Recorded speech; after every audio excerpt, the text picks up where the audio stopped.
வாழ்வில் அனைத்து வளங்களையும் தர விநாயகரை எவ்வாறு வழிபட வேண்டும் என்று பார்ப்போம். கணபதியை வணங்கி ஒரு செயலை செய்ய தொடங்கினால் அச்செயல் வெற்றியாக முடியும். அதற்காகவே நாம் பிள்ளையார் சுழி போட்டு எழுத தொடங்குகிறோம். உலகில் முதலாக எழுத ஆரம்பித்தவரே விநாயக பெருமான் தான்.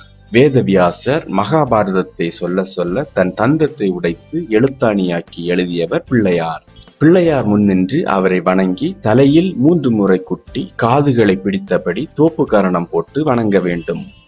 தோப்பு கரணம் போடுவதற்கு ஒரு காரணமும் உண்டு.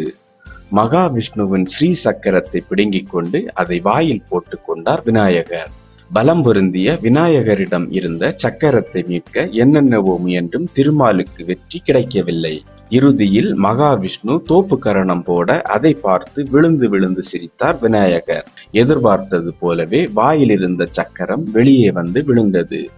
மகாவிஷ்ணுவும் சக்கரத்தை எடுத்துக்கொண்டார். இதை போலவே நாமும் தோப்பு கரணம் போட்டு வழிபட்டால் வேண்டிய வளங்களை விநாயகர் தருவார் என்பது நம்பிக்கை. விநாயகர் வழிபாட்டில் அருகம்புல்லுக்கு தனி இடம் உண்டு. இதற்கும் ஒரு காரணம் உள்ளது.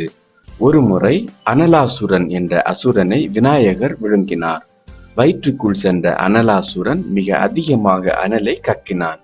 அந்த சூட்டை தணிக்க அருகம்புல்லை விழுங்கினார் விநாயகர். உடலுக்கு குளிர்ச்சி தரும் அருகம்புல் இதன் மூலம் விநாயகர் வழிபாட்டில் முக்கிய இடத்தை பெற்றது. பூவை விட அருகம்புல் வைத்து பிள்ளையாரை வழிபடுவது மேலும் பயன் பயக்கும். மேலும் வீடியோக்களுக்கு சேனலை சப்ஸ்கிரைப் செய்யுங்கள்.